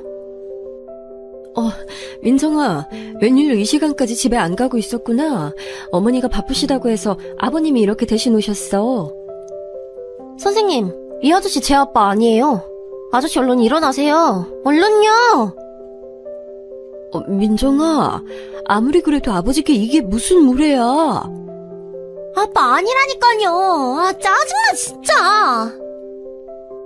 딸아이는 또 한 번 그렇게 저를 등지고 뛰쳐나갔습니다. 늘 딸아이의 뒷모습만 보는 것 같아 서글펐죠. 선생님, 죄송합니다. 저 아이가 아직 저를 받아들이기엔 이른 것 같네요. 아버님도 고충이 많으시겠어요. 민정이가 공부도 잘하고 참 예의가 바른 아이인데 이런 모습은 저도 처음 봐서 당황스럽네요. 어쩔 수 없죠. 언젠간 마음 열겠죠. 하지만 그렇게 영원히 열릴 것 같지 않던 딸아이의 마음도 제가 계속해서 잘해주고 챙겨주니까 아주 조금씩 마음을 여는 것 같았습니다. 틈만 나면 제가 꼬깃꼬깃 모아놓은 돈들을 털어서 또래 아이들이 좋아할 만한 선물이나 먹을 것들을 사다 줬고 열리지 않는 방문 앞에 늘 그것을 쌓아뒀는데 어느샌가 방문에 쌓여있던 그것들을 점차 방 안으로 한두 개씩 들고 들어가는 모습을 봤거든요. 저는 이제야 저 아이가 저를 점차 받아들이는구나 하는 생각이 들었습니다. 이따금씩 셋이서 한식탁에서 밥을 먹기도 했습니다. 물론 밥 먹는 동안 거의 한마디도 하지 않았지만 그 어색한 순간마저 제게는 매우 감사한 순간이었죠. 이제 그렇게 딸아이도 마음의 문을 열어가니 아내와 저는 열심히 각자 일을 하면서 딸아이만 잘 부양하면 꽤 행복한 가족이 되겠다라는 생각에 행복에 겨워있을 때쯤이었죠. 그만 제 인생에서 가장 가슴 아픈 일이 생기고야 말았습니다. 아파트 현장에서 일을 하던 아내가 그만 실족사를 한 것입니다. 처음 병원에서 전화를 받았을 때는 온 세상이 무너져 내리는 줄 알았습니다. 다른 현장에 있던 저는 모든 걸 내팽개치고 불이 나게 병원으로 달려갔지만 이미 아내는 싸늘한 주검이 되어 있었습니다. 험한 현장 일을 하면서 동료들이 다치는 것을 수도 없이 봐왔지만 내가 가장 사랑하는 사람이 이렇게 허망하게 떠날 줄은 상상도 못했습니다. 그대로 바닥에 주저앉아 멍하니 허공만 쳐다보고 있는데 뒤늦게 딸아이가 담임선생님과 함께 도착했습니다. 엄마! 안 돼, 엄마! 딸아이 역시 대성통곡을 하며 슬퍼했고 그 슬픔이 제 마음속에 고스란히 전달이 됐습니다. 사랑하는 아내를 갑자기 떠나보낸 저의 아픔도 아픔이지만 엄마까지 어린 나이에 앞세워보낸 딸아이의 심정은 오죽할까 싶었습니다. 장례가 어떻게 끝났는지도 모르게 정신없이 지나간 후에 저는 딸아이를 앉혀놓고 이야기했습니다. 민정아, 이제 이 세상에 너에게 남은 가족은 이 아저씨 하나뿐이야. 너는 인정하지 않을지 몰라도 난 분명하게 너의 법적인 보호자고 또 너의 아빠야. 너가 클 때까지, 아니 너의 남은 생 동안 내가 아빠 된 사람으로서의 모든 의무를 다하마. 그게 사랑했던 네 엄마에 대한 내 도리야. 네, 고마워요 아저씨. 아니, 아빠. 딸아이의 입에서 처음으로 들은 아빠라는 말에 한없이 기뻐야 했지만 딸아이나 저나 둘 다 가장 사랑하는 사람을 떠나보내야 했기 때문에 그런 것을 누릴 마음의 여유도 없었습니다. 그날 이후로 저는 언제나 그랬듯 이 현장 저 현장을 떠돌며 열심히 일했고 딸아이는 한순간도 쉬지 않고 열심히 공부했습니다. 아마도 엄마를 한순간에 떠나보낸 허무한 마음에 더더욱 몰두할 곳이 필요했던 것 같았는데 그게 자신이 잘하던 학교 공부에 쏠리게 되었던 것 같습니다. 그렇게 딸아이는 학창시절 내내 전교 1등을 놓쳐본 적이 없었고 우리나라 1등 대학인 서울대학교에 당당히 과 수석으로 입학했습니다. 저에게 완전히 마음을 열기도 전에 중간 딸인 엄마가 갑자기 떠나가면서 그 이후로는 저와 항상 대면대면한 관계였지만 그래도 저는 학창시절 내내 딸아이에 대한 지원을 아끼지 않음으로써 아빠의 역할을 다했다는 생각에 더할 나위 없이 기뻤습니다. 딸아이의 대학 등록금을 입금해주던 그 순간은 제 인생에서 가장 기쁘고 뿌듯한 순간 중에 하나입니다. 장하다 내 딸. 그렇게 열심히 공부하더니 해낼 줄 알았어. 고마워요, 아빠. 다 아빠 덕분이에요. 딸아이가 평소에 잘하지 않던 고맙다는 말까지 덧붙이니 그야말로 아빠로서 살맛이 났습니다. 그런데 그렇게 대학에 입학한 딸아이는 그때부터 행동이 조금씩 달라지기 시작했습니다. 제가 딸아이가 성인이 된 기념으로 용돈으로 쓰라고 제 명의로 된 신용카드를 내주었는데 처음 대학 새내기 때는 찔끔찔끔 쓰는 것 같더니 해가 지나면서 점점 씀씀이가 커지면서 대학 졸업할 때쯤에는 제 벌이로는 감당하기 힘든 수준의 소비 습관을 갖게 됐습니다. 우리 형편에 맞지 않는 명품 의류에 손을 대기 시작했고 친구들과 놀러다니는 유흥비와 식비도 감당 못할 수준이 됐습니다. 아마 중고등학교 시절 내내 공부만 하느라 억눌려온 마음을 그렇게 해소하는 것 같았는데 아무리 그래도 그건 너무 심한 수준이었습니다. 민정아, 이제 대학 졸업할 나이도 됐는데 씀씀이를 좀 줄여야 하지 않겠니? 아빠도 이제 늙어서 현장 일은 점점 줄어드는데 네 씀씀이가 감당이 좀 안 되네. 저는 한 번도 딸아이에게 아쉬운 소리를 한 적이 없었는데 그때만큼은 처음으로 아쉬운 소리를 냈습니다. 돈을 주는 사람은 전데 제가 부탁을 하게 되는 조금은 희한한 상황이었죠. 그런데 돌아온 딸아이의 답변은 다소 충격적이었습니다. 아빠, 지금 뭐 용돈 얼마나 줬다고 그런 소리를 내? 아빠, 나 서울대 수석 장민정이야. 나 정도 되면 이래저래 사회적으로 품위 유지하려면 얼마나 돈 많이 들어가는 줄 알아? 이 정도 능력 되는 딸 키우려면 그 정도는 감당해야지. 너무나 예상 밖의 당당한 딸아이의 태도에 저는 크게 당황했습니다. 의붓딸이라고 조심스레 오냐오냐 키운 게 화근이었죠. 저는 단순한 마음에 친아빠로서 채워줄 수 없는 공허함을 양아버지인 제가 할 수 있는 한 최대한 경제적으로 지원을 해주면 그것을 조금 메꿀 수 있지 않을까 하는 생각에 그 무수한 세월을 하루같이 열심히 일했는데 그게 오히려 딸아이의 버릇을 잘못 들인 꼴이 되어버린 것입니다. 중고등학교 내내도 제가 제공해주는 여러 경제적 지원을 당연하게 생각하더니 하나밖에 없는 딸이라고 카드까지 내어주니까 아주 제 돈을 자기 돈처럼 여기고 있었습니다. 민정아, 아이 무슨 말이 그래? 너희 아빠가 너 키우느라고 험한 공사판에서 평생 얼마나 힘들게 일했는지 알면서 그런 소리를 해? 아무튼 정말 더 이상은 감당이 어려우니 계속 그렇게 돈 쓰고 다닐 작정이라면 그 카드는 해지해야겠다. 아, 짜증나 진짜. 나 다음 주에도 친구들이랑 여행 가기로 했는데 해지하긴 뭘 해지해. 아무튼 그렇게 알고 있어라. 저는 더 이상은 딸아이의 응석을 받아주면 안 될 것 같아서 그 길로 바로 카드를 해지 신청했습니다. 카드가 끊긴 걸 안 딸아이의 히스테리는 점점 더 심해졌죠. 방문을 들어갈 때마다 문을 세게 쾅쾅 닫는 건 기본이고 기본적인 집안일은 하나도 하지 않았고 먹은 음식은 일부러 보란 듯이 하나도 치워놓지 않았습니다. 제게 무언의 시위를 하는 것이었어요. 하지만 여기서 지면 정말로 이 녀석의 인성은 돌이킬 수 없을 정도로 나쁘게 흘러갈 것만 같아서 저도 이번만은 양보하지 않았습니다. 그렇게 며칠을 딸아이의 시위가 계속될 때쯤 하루는 제가 일을 일찍 끝마치고 귀가를 한 날이었습니다. 문을 열고 들어오는데 딸아이는 누군가와 통화를 하느라 제가 들어서는 것을 모르고 있었던 것 같습니다. 그런데 방문 너머로 들려오는 통화 내용이 저를 또 한 번 경악하게 만들었습니다. 오빠. 이번 그 여행 못 갈 것 같아. 몰라, 짜증나. 아빠라는 인간이 카드 끊어버렸다니까. 친아빠도 아니면서 어디서 아빠 행세야, 짜증나게. 그리고 누가 들으면 재벌집 딸인 줄 알겠어. 평생 노가다꾼으로 공사판 떠돈 주제. 어디서 돈 가지고 유세야, 유세가. 저는 평생을 딸아이를 위해 헌신해온 제 지난 세월이 한순간에 전부 사라지는 것 같았습니다. 손이 덜덜 떨리고 눈물이 앞을 가렸습니다. 그 길로 딸아이의 방문을 강제로 열어 제꼈는데 딸아이는 저의 모습을 보고 화들짝 놀랐습니다. 아빠! 왜 이렇게 일찍... 아니야. 근데 왜 방문을 마음대로 열어? 너 친구들이랑 여행 간다고 하지 않았니? 근데 그 오빠라는 놈은 누구야? 그리고 노가다꾼이 어쩌고 어째? 야, 나 정말 친딸도 아닌 너를 내 친딸처럼 생각하고 너 먹여 살리려고 온몸 갈아가면서 공사판에서 일했어. 근데 네가 이 아빠에 대해 그런 생각을 하면서 살고 있었다고? 뻔뻔해도 정도껏 해야지. 너 당장 이 집에서 나가! 나가라면 못 나갈 줄 알고? 그래, 이젠 그만할 때도 됐지. 아빠 말대로 나 친딸도 아니잖아. 안 그래도 졸업하자마자 나가려고 했는데 차라리 잘 됐네.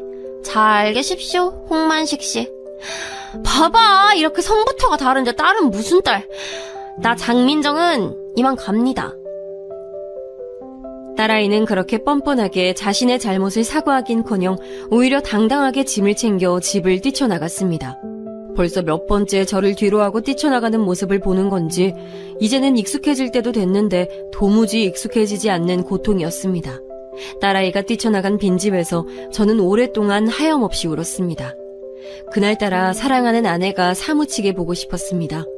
아내만 살아있었어도 이 아이를 이렇게 못되게 키우진 않았을 텐데 하는 생각에 더더욱 슬펐습니다. 그렇게 몇 주가 지났을까요? 하루 종일 일을 하고 어둑어둑해져서야 집에 돌아왔는데 집을 나갔던 딸아이가 나갈 때 들고 나간 커다란 캐리어 가방을 다시 들고 와서는 울고 있었습니다. 아니, 너 어떻게 된 거야? 아빠, 상현 오빠가 나보고 헤어지재. 참나. 아니, 다시는 아빠 안 볼 것처럼 뛰쳐나가더니 왜 그새 또 마음이 바뀌셨을까? 아빠, 내가 잘못했어. 나 다시는 돈 낭비 안 하고 아빠 말 잘 들을게. 나 다시 들어와서 살게 해줘. 나 잘 데도 없고, 사실 학사경고 받기 직전이라 졸업도 제때 못할지도 몰라. 그래도 공부 하나는 똑부러지게 하고 있는 줄 알았더니 학점 부족으로 졸업도 못할 위기에 놓여있다고 고백하는 그 녀석의 모습을 보면서 기가 찼습니다. 아휴, 이게 어릴 땐 똘똘하고 말도 잘 듣더니 언제 이렇게 철딱서니가 됐노. 아휴. 몇 주 전 저를 아빠로도 인정하지 않는 모진 말을 내뱉었던 딸의 모습은 온데간데 없고 오갈 곳 없는 자기를 다시 용서해달라고 싹싹 비는 모습을 보니 다시 마음이 약해지기 시작했습니다. 좋아. 그럼 너 다시는 아빠가 뭐 노가다꾼이라느니 그런 못된 말 하면 안 된다. 사람이 적어도 길러준 은혜는 알아야지. 용돈도 체크카드로 딱 일정 금액만 넣어줄 테니까 그것만 쓰고. 아, 그리고 이제는 너 스스로 벌 때도 됐잖아.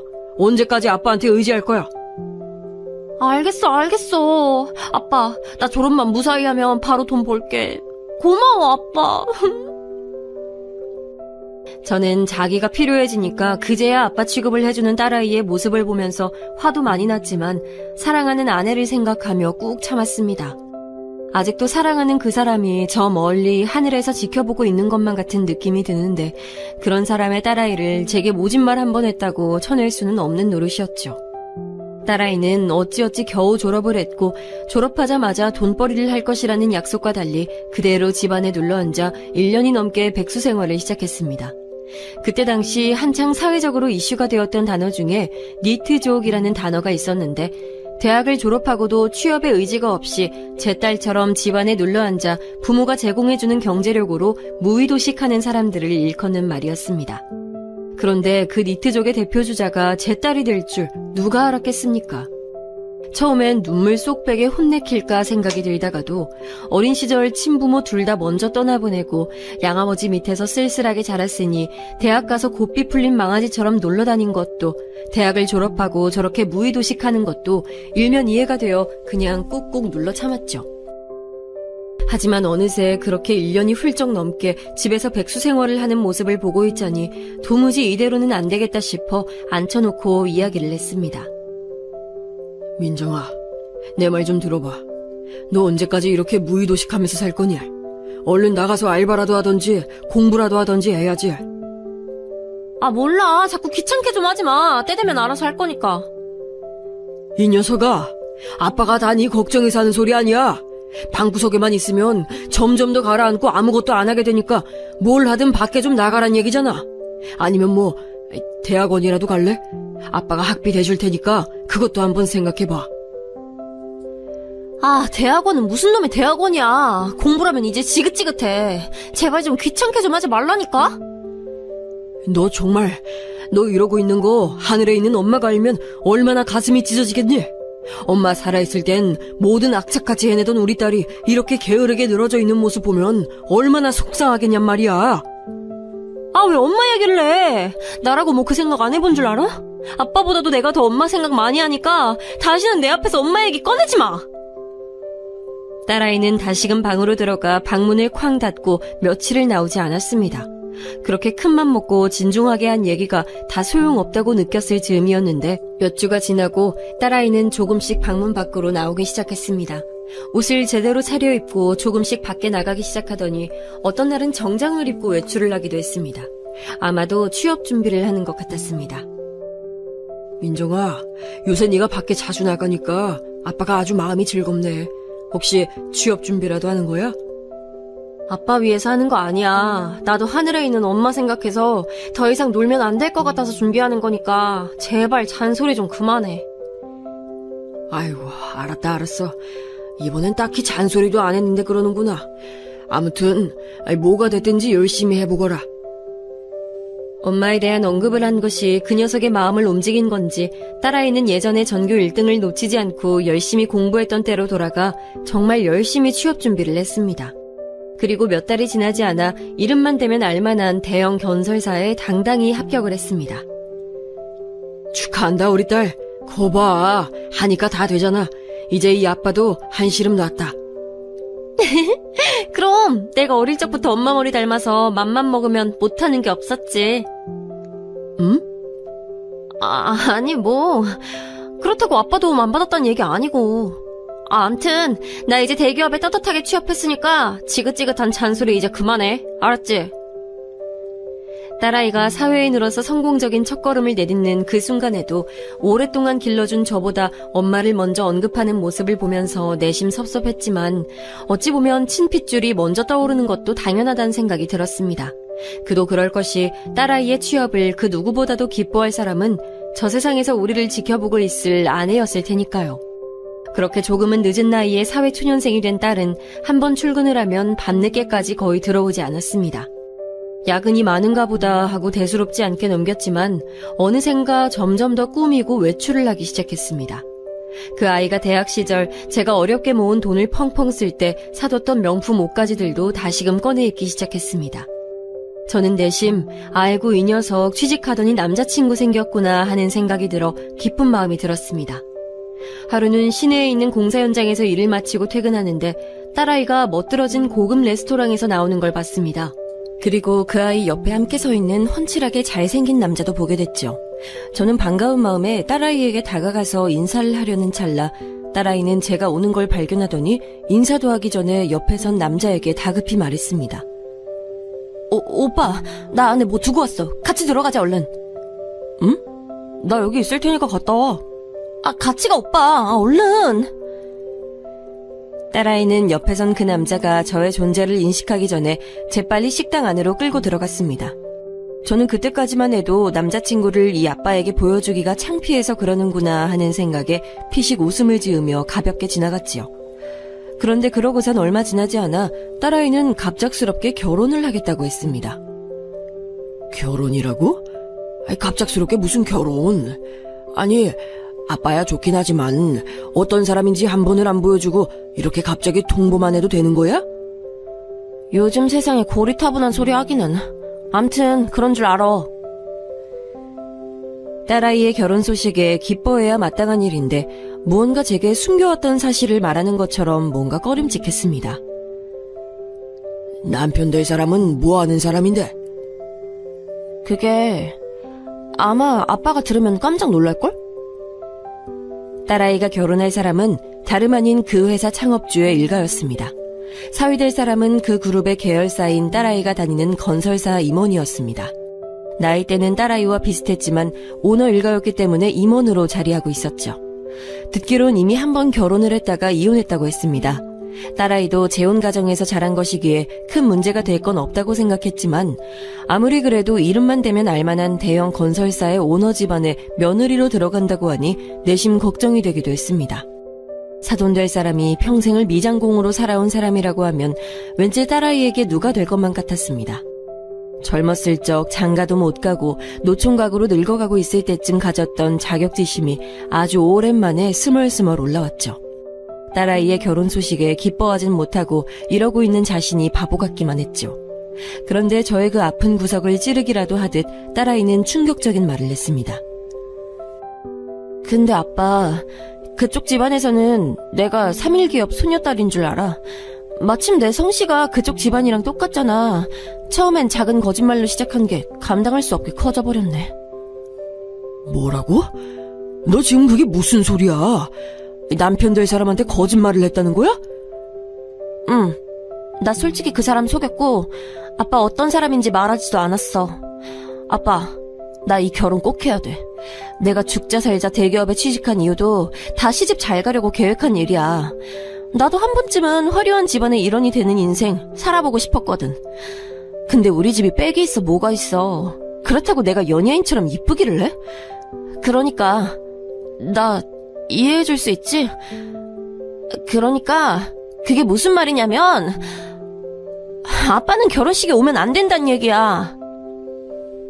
뭐라고? 너 지금 무슨 엄청난 소리를 하고 있는 건 줄 알아? 이거 사기 결혼이야. 너 그 엄청난 집안을 상대로 사기 결혼인 거 탄로나면 뒷감당을 어떻게 하려고 그래? 그리고 너 내 존재가 부끄럽니? 평생 공사판에서 떠돌았다고 이제는 결혼식장에 손잡고 못 들어간다는 거야? 너가 정말 나한테 이럴 수가 있어? 나는 널 친딸보다도 더 정성스럽게 길렀는데. 그만해. 언제까지 그 길러준 얘기하면서 구질구질하게 굴 거야? 어차피 친아빠도 아니잖아. 그래, 나 솔직히 평생 노가다만 하고 살아온 아빠 어디 가서 우리 아빠라고 소개하기 부끄러워. 그러니까 결혼식장에 발들일 생각 꿈에도 하지 마. 나 이제 간다. 잘 살아. 딸아이가 내뱉은 엄청난 말들에 저는 완전 무너지고 말았습니다. 앞서 말한 고급 레스토랑 앞에서 저를 외면하던 딸아이의 모습도 저의 존재가 부끄러웠던 것은 물론 사기 결혼을 위해 저의 존재를 들켜선 안 되기 때문에 황급히 그랬다는 걸 그제야 깨닫게 됐습니다. 더 이상 저를 거부하고 뛰쳐나가는 딸아이의 뒷모습을 볼 일은 없을 거라고 생각했는데 이번만은 아예 절연 선언과 다름없는 것이었습니다. 그것도 윤리적으로도 도덕적으로도 불법한 계획을 당당하게 얘기하면서 절연 선언을 하다니요. 저는 딸아이 하나만 바라보고 살아온 지난 20여 년의 세월이 한순간에 잿더미가 되는 기분이었죠. 아내는 참 정이 많고 따뜻하고 도덕적으로 올바른 사람이었는데 어떻게 그런 천사 같은 아내에게서 이런 악마 같은 자식이 태어났나 싶었습니다. 그런데 유일하게 촛불처럼 하나 바라보고 살던 딸아이의 절연과 다름없는 결혼선언 이후 시간은 무심하게도 계속 흘러갔죠. 저도 한동안은 식음을 전폐하고 폐인처럼 지내다가 이제 홀로 남은 제 몸 남은 생 동안이라도 온전하게 다시 살아보자는 마음에 몸을 일으켜 다시 공사 현장에 나갔습니다. 그 참혹한 상처를 입고도 어떻게든 살아보겠다고 꾸역꾸역 일을 하고 밥을 먹고 있는 제 자신을 보면서 사람이란 존재가 참 신기하다 싶었습니다. 딸아이의 결혼식 날이 점점 다가올 때쯤 혼자가 된 제 집의 문을 누군가 세게 쾅쾅 두들겼습니다. 누구세요? 뭐야, 비밀번호 바꿨어? 당장 열어! 거세게 문을 두들기면서 열나고 난리치는 사람은 다름 아닌 딸아이였습니다. 네가 이 시간엔 웬일이야? 완전 연 끄는 것처럼 뛰쳐나가더니 뭐 할 말이라도 있어? 아빠가 다 말했어? 아빠가 다 까발렸냐고. 지금 남편 쪽에서 혼인 다 취소하고 고소하겠다고 난리도 아니야. 이 사실 아는 사람 아빠밖에 없는데 아빠가 감히 만나기도 힘든 그 사람들을 무슨 수로 만나서 다 까발렸냐고. 네 녀석이 버르장머리 없이 잘한 줄은 내가 이미 알고 있었지만 그렇다고 불법적인 일을 하는 것까지 차마 눈뜨고 볼 순 없었어. 소송까진 내가 막아볼 테니 앞으로 반성하면서 네 주제에 맞게 살아. 소송을 막아? 웃기시네. 아빠가 무슨 힘이 있어서? 그리고 친아빠도 아니면서 왜 끝까지 내 발목을 잡냐고. 이게 어떻게 된 일이냐고요? 네, 맞습니다. 딸아이가 사기 결혼을 계획하고 있는 것을 아빠로서 차마 가만히 둘 수가 없었어. 제가 그쪽 집안에 연락을 해서 사실대로 실토하고 결혼을 취소하도록 했습니다. 그러면 그 거대한 기업가 집안은 어떻게 연락이 닿을 수 있었느냐고요? 당연히 처음에 남편 될 사람을 다짜고짜 찾아갔을 때는 웬 미친 노인네가 여기까지 찾아와서 헛소리를 한다며 문전박대 당했습니다. 그 이후 나를 다시 잡아 찾아갔을 때는 경호원들이 이전보다 훨씬 거세게 저를 제지했습니다. 하지만 저는 그렇게 제 몸이 짓눌리는 과정에도 굴하지 않고 외쳤습니다. 정윤기 회장님께 홍만식 93년 공사 현장에서 만난 홍만식 이름 석자 얘기하시면 제가 미친놈이 아니라는 걸 아실 거요. 상무님, 홍만식입니다. 꼭 기억하셔야 됩니다. 저기요, 경호원 선생님들, 이거 제 번호인데 상무님께 꼭 좀 전달해 주시오. 더는 난동 안 부리겠소. 저는 그렇게 멀어져가는 딸아이의 예비신랑을 바라보며 목이 터져라 외쳤습니다. 경호원 한 명의 바지춤에 찔러 넣은 제 연락처가 전달이 되었을지 안 되었을지 알 수 없는 일이었죠. 정윤기 회장님. 네, 아까 초반에 얘기했던 오래전에 제가 일하던 공사 현장에 직접 방문을 했다가 큰 사고를 당할 뻔한 걸 제가 구해드렸던 그 대표님이 바로 딸아이가 다니는 회사의 회장님이었던 것입니다. 남편 될 사람은 그 회장님 조카고요. 처음에 딸아이가 이 회사에 들어간다고 했을 때 흠칫하긴 했습니다. 그러나 오래전 기억이었기 때문에 참 신기한 일도 다 있다 하고 대수롭지 않게 지나갔었죠. 그런데 그때의 인연을 이렇게 사용하게 될 줄은 꿈에도 몰랐습니다. 딸아이의 예비신랑은 처음엔 정말 미친 노인네의 헛소리라고 생각하고 넘기려 했는데 구체적인 사건과 제 이름 석자까지 언급하는 것을 보면서 계속해서 꺼림직한 마음이 들었다고 했습니다. 그래서 큰아버지인 회장님께 전화를 해서 혹시 93년도에 공사 현장에서 만난 홍만식이라는 사람을 기억하냐고 했습니다. 알지, 알다마다. 그 사람을 네가 어떻게 찾은 거야? 연락처를 알면 당장이라도 만나게 해다오. 그렇게 다행히 제 연락처가 잘 전달이 됐는지 회장님 쪽에서 먼저 만나겠다는 제안을 해주셨습니다. 회장님이 초대한 식사 자리는 제가 평생 가보지도 못한 고급 식당의 제일 좋은 룸이었죠. 어서 오시오, 홍 선생. 아니, 내 생명의 은인을 이렇게 다시 만나게 될 줄이야. 반갑소, 아주 반갑소. 오랜만입니다, 회장님. 업계에서 승승장구하시는 모습을 보면서 늘 뿌듯했습니다. 그 시절부터 워낙 꼼꼼하고 철저하게 직접 현장을 방문하시는 모습 보면서 우리나라 1등 건설사가 안 되는 게 이상할 정도라고 생각하고 있었습니다.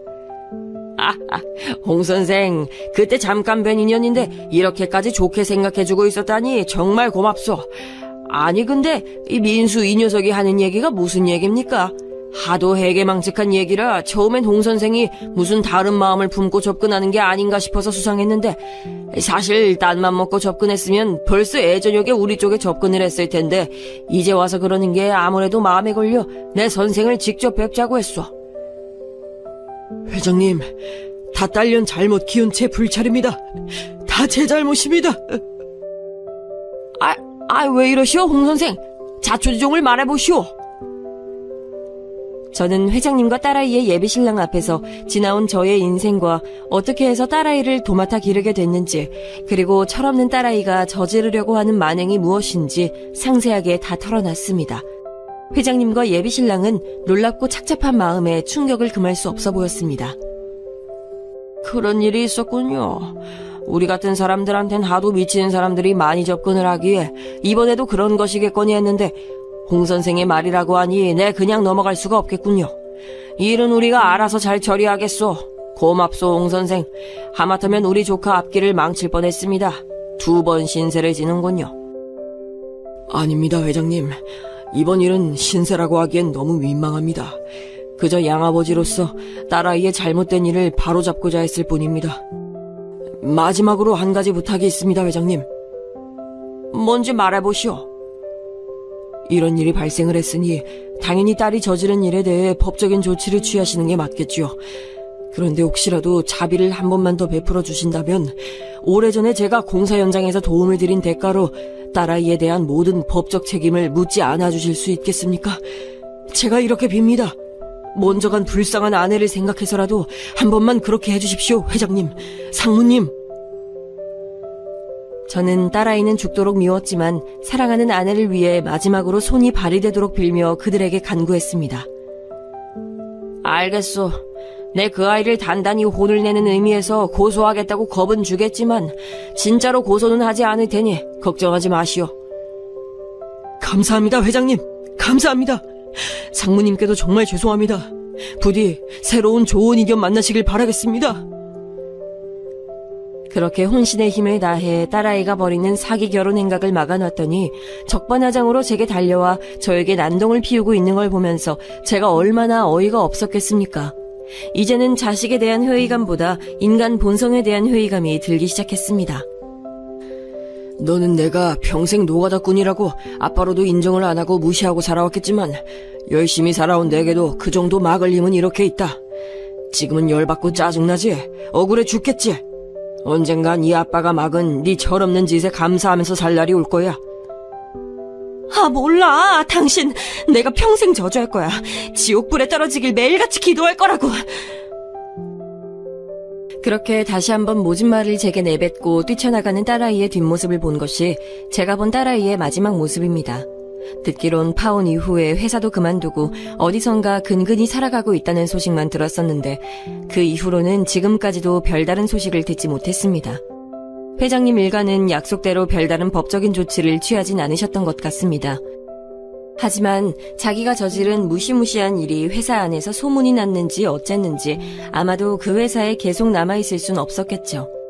지금은 어디서 무엇을 하고 있는지 반성은 좀 했는지 먹고 살 길은 다시 찾았는지 궁금하긴 하지만 애써 찾고 싶진 않습니다.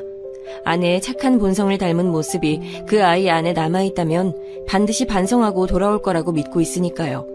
아마 아내도 저 세상에서 저에게 분명히 잘했다고 말할 것입니다.